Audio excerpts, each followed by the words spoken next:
Yo, back again live once again. It's the fifth quarter podcast brought to you by Flight Room TV. This is episode 24 on y'all head. We in the middle of NBA playoffs. Oh, I'm sorry, it's Remy, please. I'm the Lighthouse. Shaq Keys. Yeah, and we in the middle of NBA playoffs. Wizards, battling Joe Embiid with the 76ers. Yeah, I don't want to touch on I want to preview the second round a little later on the show, but news that just hit earlier today, historic, decorated Hall of Fame. Coach K is saying this is going to be his last season. I feel like a lot of people have been hanging it up this week, but yeah, Coach K says last season. What are y'all thoughts? Reflections on the career. What could be provoking this happen? Is he just tired? Is it him being involved with USA basketball is weighing on him? Take out of this news. Just memories. Obviously, Coach K was probably a lot of those too, though. But Coach K is probably one of the greatest coaches of all time. And just like Keys was just saying, I'm a Terps fan. I grew up, just watching them during that championship run. Had a lot of great battles against Duke. So we got to watch them up close, man. Just number of greatness coming out of that organization, the whole rack of NBA players from the 90s all the way up to now, from Kyrie Irving to Grant Hill. He didn't have them all. So Zion. Man, it's definitely Zion too. Zion was the most recent phenom that came out of Duke, but a very decorated career, won championships, highly respected. I don't really think there's much more he need to prove. We starting to see a little bit of a decline in Duke, so I can see, I'm not saying that's what it is, but I can see just trying to protect your legacy. You don't want to go out when shit is at its worst. You know what I'm saying? So I feel like if there probably was a time to exit, this might probably be the best time. Because honestly, college basketball is declining like shit. So I think this might be the time. To be honest. So I couldn't agree with you more. What y'all think, honestly? Though? Maybe that's why he's bowing out. Maybe just see the overall product of college basketball, and it's going to be harder for him to compete. He can't really groom players. Those 4-year Carlos Boozer and you know what I'm saying, Dunleavy, those type of guys. That shit is done with. You can probably get you can get the best recruits. You can, but you can't really develop them. You really don't know what type of player. You can't break them all the way down like you used to, because he's he's off that coaching tree of Bob Knight. So you can't break that player down and then build them back up like you usually do. So I don't know, maybe that's it. Yeah. But just going through real quick, all his accomplishments. 5-time, champion. 12-time appearances in the Final Four. That's crazy. 15 ACC tournament champ, 12 ACC regular season champ, 3-time coach of the year, and all the shit he did with USA basketball in recent years. So just 3 times for coach of the year. Damn, I thought it was more than that. Yeah, 3-time Naismith coach of the year. I mean, I think after a while they kind of expect you to be, a powerhouse. So, not true. Yeah. I top hats off to Krzyzewski. Coach K. You know what that reminds me of? Y'all ever seen the Monsters movie? Mike. Oh yeah, I know. Krzyzewski or something. But hats off to him. It's he was our rival. Like Lighthouse said, it was us against Duke all the time, and we hated Duke. Very similar to some other rivalries that we have locally, but we hated Duke. But I always respected him as a coach. You know what I mean? Just his accomplishments, how he even coached the USA teams. This is what you were touching on too, Remy. I don't know how many times he actually coached the USA team, but it was more than once. And just him having that that respect from damn pro players, I just think that's Kobe. He earned it. Yeah, Coach he earned it. Kobe said that too. Kobe was like, there's some people that I listen to, and there's some people that I tell, there's some people I tell them what we gotta do. So like he was one of the people that he actually listened to. But yeah, just props to him, man. It's a hell of an accomplishment. I'm actually interested to see where his career is gonna go from here. You know what I mean? I'm interested to see if he's gonna be like an analyst or like, you know, for the NBA, or if he has any, you know, like tutoring that he might do for the NBA players as well. So I don't know if he's completely done with basketball, but ain't no way. He's a lifer. yeah, he needs his flowers though. So Hey, but question. But they doing it. Question, because like you kind of touched on this earlier. Oh, just a quick question, right? Because you made that point earlier when you were saying like he can probably see that the landscape in college basketball is changing. He can't like break guys down and build them back up like I guess they used to back in the day. Now, what do you think? Because Brad Stevens kind of did a similar thing where he stepped down as the coach of the Celtics, but now he's the president of basketball operations.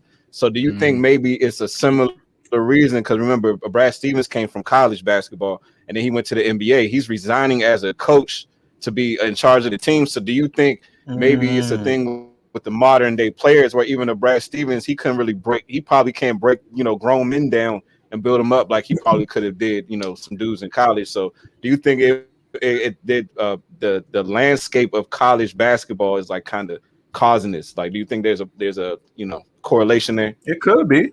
It definitely could be, because coaching is changing. The way you coach is changing. Yeah. And maybe, you know what I'm saying, and maybe now, you know what I'm saying, it's maybe it's tougher because I mean you gotta tip your hat to Coach K, because he was one of the first coaches, or even just growing up, like you said, the being a Terps fan and going against he was like a coach that I just didn't like. just for the simple fact that we was always going against them, last second shots and shit like that. Like, yo, come on. But being a coach myself, it's hard as hell to get to lead. I mean, men at that point in time, and he did it consistently year in and year out. But it's got to be different. I mean, nothing's going to stay the different same now forever. I think it's completely different because like a lot of these players come into these schools with like a huge Instagram following, like crazy following, and probably like that little it's gonna be like some blurred lines as far as like, you know, compensation and shit when it comes to that, because like if you're doing like sponsors on the gram and shit, like how does that tie into, you know, recruitment and stuff like that? I was thinking about that shit the other day. Yeah, that's a good point. Yeah, I think I agree with that. And it's almost like when you get to a place like that as like a young player, you're like, who is he talking to me like this? Like, you know what I mean? I got people kissing my ass like all the time. Exactly. As soon as I post a picture, so all day. Yep. Maybe he's and noticing. You know who was kind of a victim of that? What's that dude, man?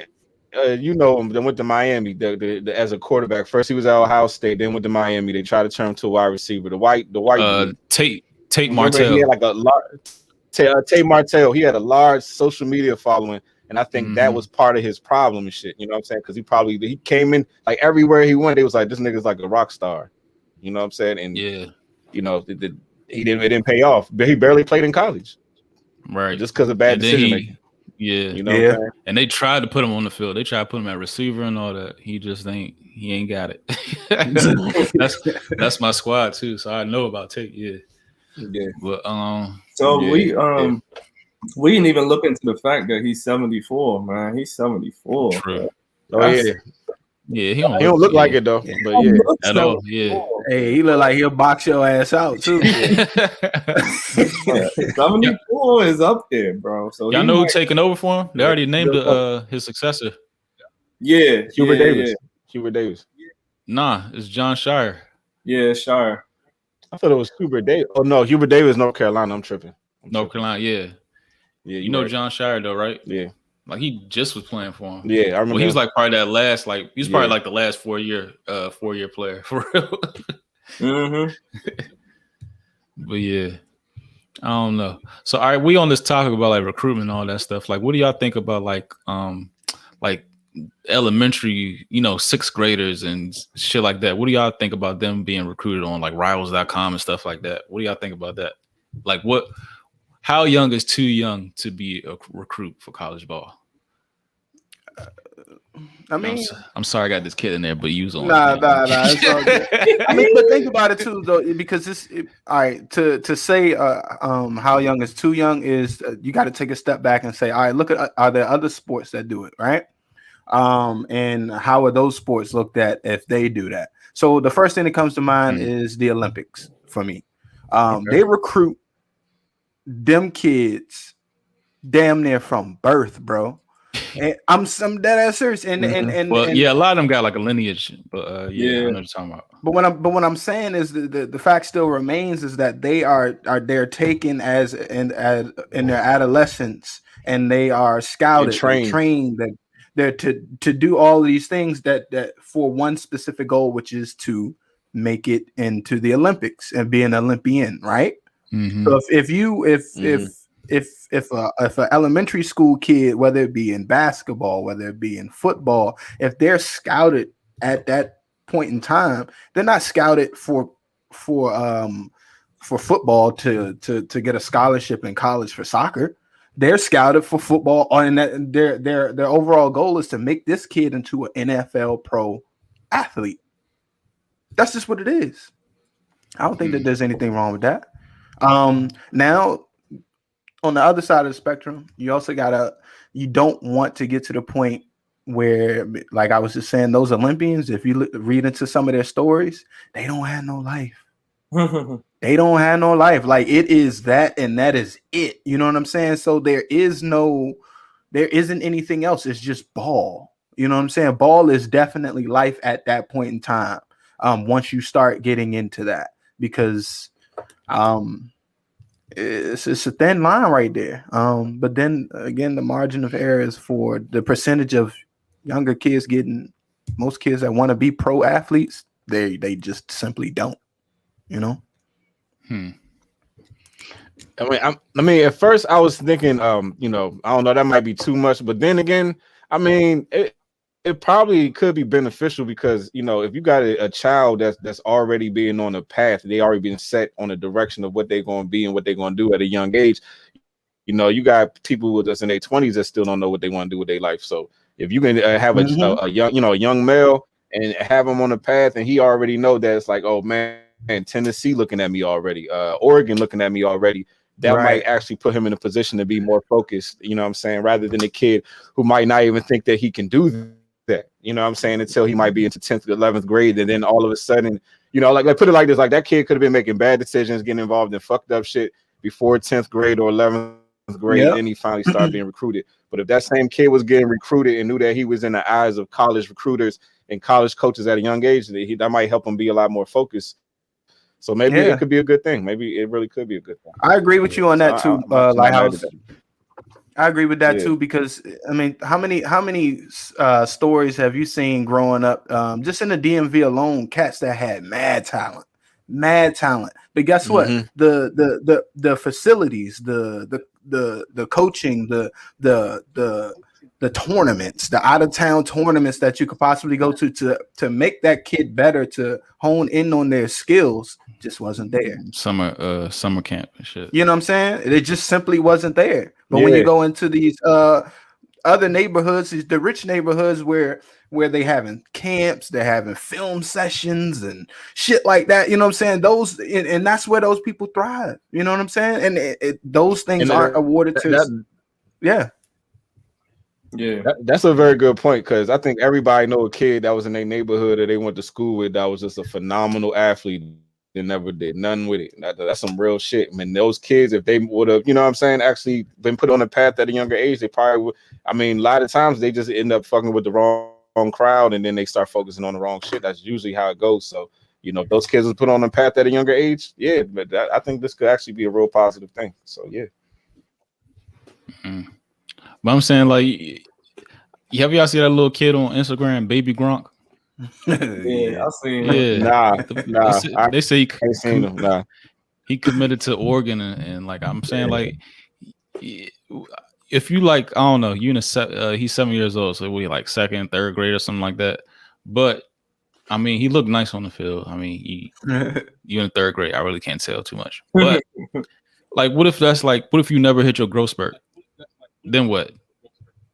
Like, what you gonna play? Then are they just gonna drop you to the wayside and be like, "Fuck this nigga now"? Right. Your dream I know, right? But that's a good point too. Because think about it. Let's say you're just gonna be really good at drills. Think about it. Let's say you get recruited, go to Alabama. You go to fucking Alabama recruiting you at like at 11 years old, and then like you say, you never hit your growth spurt, and then you ended up going to like Hofstra or some shit like that. I'm not even trying to be shit on them. I'm just saying, like, but just the fact that. You know what I'm saying? Like, is that going to shatter your dreams? You know what I'm saying? Is that going to like crush somebody's confidence that they all their life they thought they you've been told was going to be somewhere, yep. and then okay, that's a good perspective. I ain't think of that. Yeah, and I was kind of relating that to like the pressure, right? So like growing up as a kid, like if you got a lot of pressure or like you taking your father's last name, or you gotta live up to this, you gotta live up to that. Is some people can't deal with that shit. You know what I mean? It's like, you don't know what type of person that is. You committing him at 7 years old. You don't know if he's stressing himself out. At an early age, it's almost like your innocence and your playfulness of just being being a kid might be gone at that point because you're trying to live up to where you gonna be at when you're 17. So yeah, there's that. That's a good point. That's a good point. Yeah, there's that aspect of it too. But I also, being in sports myself, like I know that actually motivates you, and you can learn so many life lessons during sports as well. So it's almost like damn, like I'm almost like which side is more beneficial because. I know there's a lot of maturity in playing competitively, understanding the team sport too. So. But guess what? You also got to take into consideration if you are recruiting that player, you're also recruiting that player's parents, and that is huge. Exactly, because that's they've been running the Instagram account the whole time. Exactly. because if that parent or that group of parents is not all the way sold into the process, it's not gonna work. It's definitely not gonna work, yo. Baby Grump. And another point is to build on top of the point you was making, Paul. Like, even let's just imagine you a kid from like an impoverished area, and then you get getting recruited by USC and shit. You know what I'm saying? It's like you think the whole family might not be putting pressure on this kid to save them all. You know what I'm saying? It's like you gonna be in the NFL one day. Like, nah, you know what I'm saying? So now you got a 9-year-old kid with the pressure of the whole family on their back. You know what I'm saying? Right. Like, so adult that could like be problematic. That could be problematic. Yeah, having adult like pressures at just a 9, and that might actually make them rebel and not want to do this shit no more. You know what I'm saying? Because that'll just change how the whole family treat him. You know what I'm saying? Compared to even the other kids in the family. That's true. Yep, I can see that. You got a picture with everybody. They got the same injuries. But what's so important? What's so important though is that he taking these pictures with these niggas, so it's like tapping in his subconscious mind that like this is where I belong. So he already in his brain thinks that that's his destination. Just being around these players and being in the locker room, that shit is like he smells the locker room. He hears the music like that. He's becoming one with that shit already. So yeah, trust me. Like as long as he get the size, if he get the size, he going to the league. Like I'm pretty sure. Yeah, for sure. Yeah, all day. Yeah. So there's no limit as far as youth for being a recruit. I don't know. I guess that kind of helps. Too young. I don't know. Overall, it's going to help. Maybe if they start with tackle football. I think just overall helps like it helps the I don't know, the institutions that's doing the recruiting. Because I mean, if this kid is going viral and y'all putting your seal on his post and stuff, it's just is lifting the school. So yeah, it's all a ploy. You know what I'm true. wondering? That is true. I'm wondering, like, you know how when colleges have like certain things that they look up to or they cheer for or have songs about. Like, I wonder if he went to whoever he's committed to at age 7, like will they like embrace him like he's a superstar? Like this Bama Gronk, baby Gronk. Like imagine if he actually went to the college during a college football game and he's getting like all that attention and stuff. Like that at a 7-year-old age, like that's crazy. Like, you know what I mean? Like, yeah, that's a lot at that age. like child actors. You think it can yeah, like all them Disney actors. Yeah, that's a good point. That's crazy. That went, like, do y'all crazy. think that this can potentially create a monster? Yeah. Look at Johnny Manziel. That's what I was gonna say. Yeah, Look at Johnny Manziel. Manziel. First of all, like you were saying, we got kids. We getting kids getting recruited at a very young age. Plus, on top of having these social media accounts, so we about to have like we ain't never seen this shit. Like the kids that's right now that's getting recruited, like Kid Grunk might be, or Baby Grunk might be the first example of like what the new generation of athlete can become and shit. Because like these niggas can be superstars before they in high school now. Right. Yeah, right. Because now you kind of like, because everybody's not gonna be supportive, so now everybody's like following you. I mean, that shit's already happening. Like Julian Newman, right? Like people have been following him for a brick. Yeah, that's nigga never hit example. He never hit a growth spurt. He never hit a growth right spurt. The nigga's 5'5". Like he's never gonna go to the league. You know what I mean? I don't even know if he's 5'5", bro. I don't even know if he that's probably not. But that's like what I'm saying. 5'1". So he kind of like dribbled himself to like be a villain almost. Like people like really don't like him, but he has a huge following. So you leave the door open for that. So I don't know. Maybe you should just wait till you like real. on the prime stage. When the not Friday night lights, Saturday night lights, I guess, and really, I don't know. You said, well, I don't know. Yeah, I don't know. We'll see. We'll see. Only time will tell. Let's see how it plays out. Let's see how it plays time out. will tell. Time will tell. Are they actively doing that shit now though? Like, I mean, we see the onesies and twosies, but is it like a thing?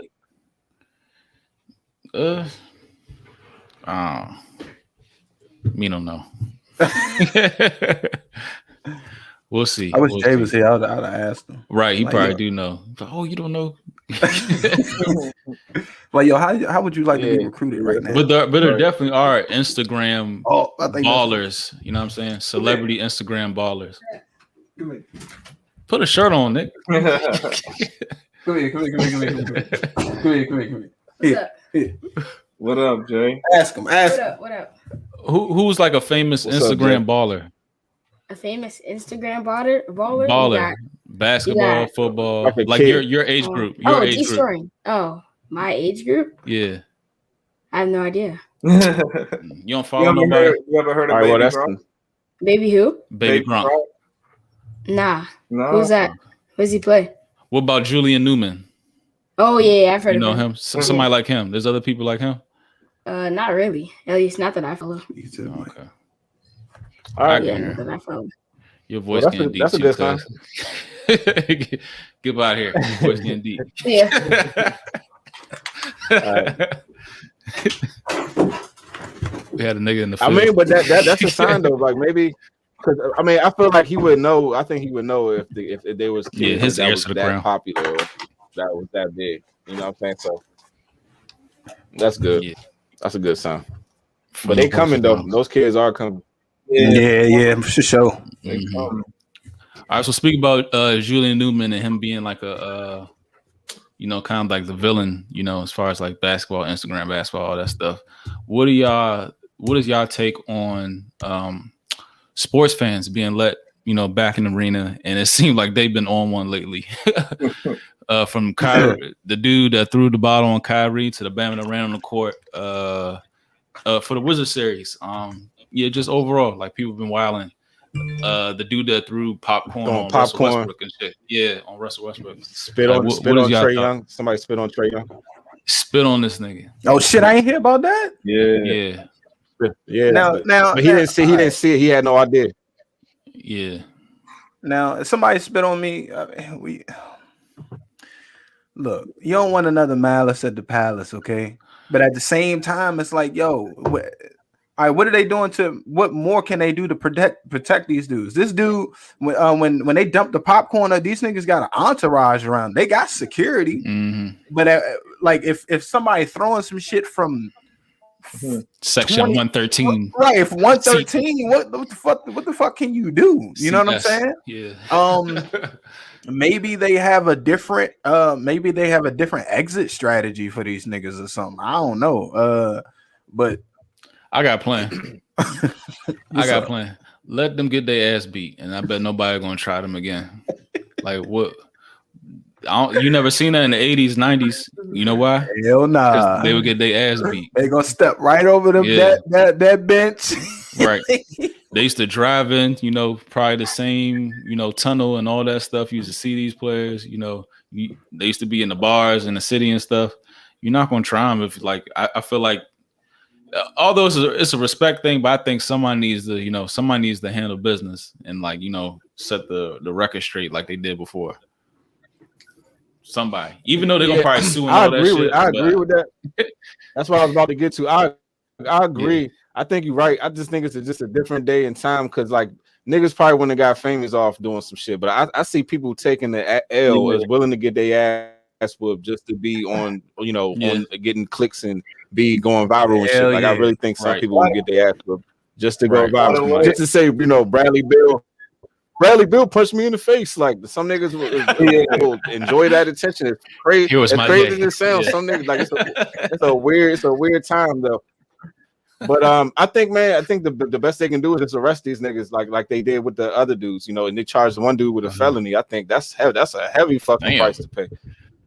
So so yeah, man, I think they should. I guess they just keep doing what they're doing. If anything, just a zero tolerance for that bullshit. So every person who know, nigga, you can committing a crime. This ain't no, you know what I'm saying? I think that's the best thing they can do because you can't have fans just throwing shit at the players. You can't have that shit. That's just, it's like an unruly environment. You got kids here. You want to, what I'm saying, to be somewhat, it be some order involved. And so, yeah, that's how I look at this shit. I think that they should just keep doing what they're doing and just have a zero tolerance policy for that shit. Yeah. You think, way, especially if that's your fucking team. Yeah. Right. I'm saying if that's your team, who wants to get banned from their team's games? So yeah. But I was gonna say that y'all remember the Super Bowl when the one dude did the streaking, right? Yeah. But he actually made a bet for that shit.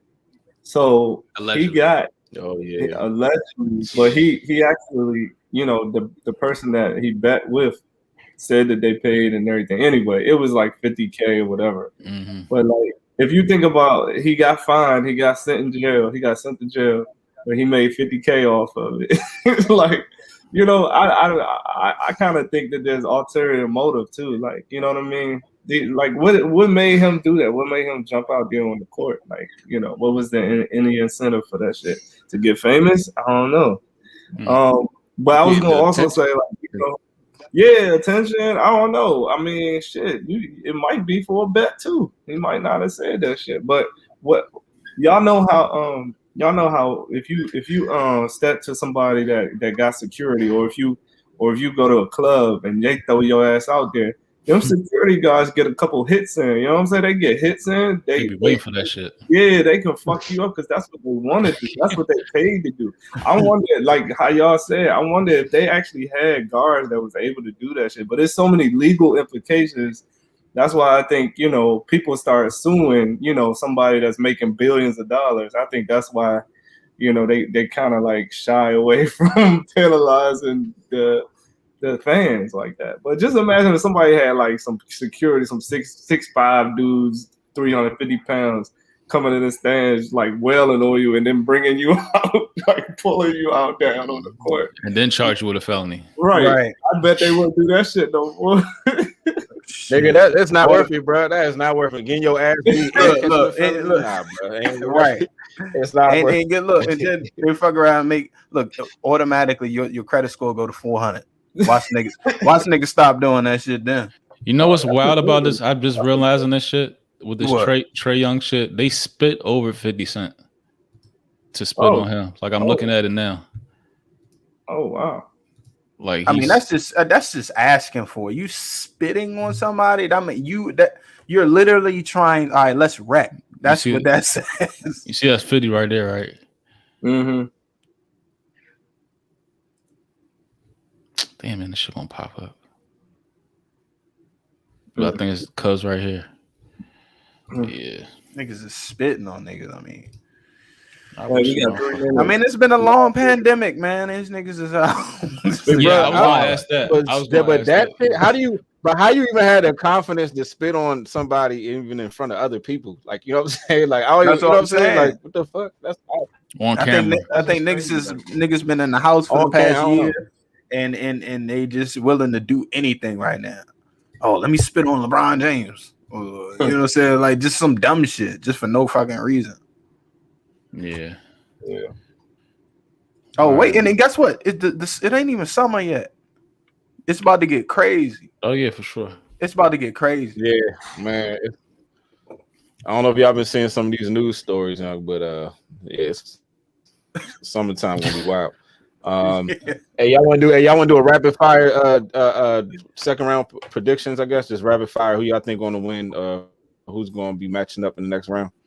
Or you want to? Oh yeah, let's do that. Yeah, let's do it. Hurry up. All right, just real fast. Let's do real fast. All right, so right now, all right, go ahead. I was gonna say, who's it? Bucks and are the Lakers losing? The Nets. The Lakers, I think the Lakers are losing. I got the Lakers out of there. Real? You think they're gonna lose to Phoenix? Yeah, they down. I got them out of there. I think. I don't know. They kind of look checked out. LeBron, I don't know. They look a little checked out. But I'm actually looking forward to that Milwaukee and Brooklyn. Yeah, that's gonna be a good ass series, yo.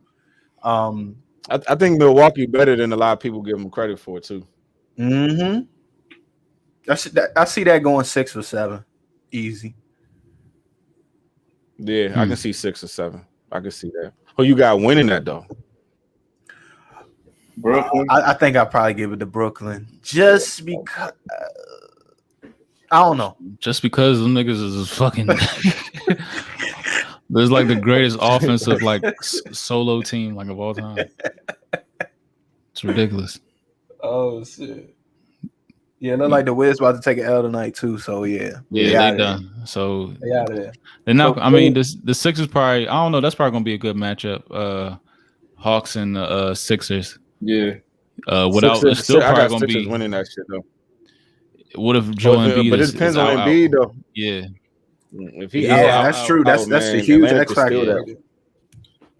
But I also think the Hawks is too small. I think the Hawks is too small even without Embiid. You see how that's another great point.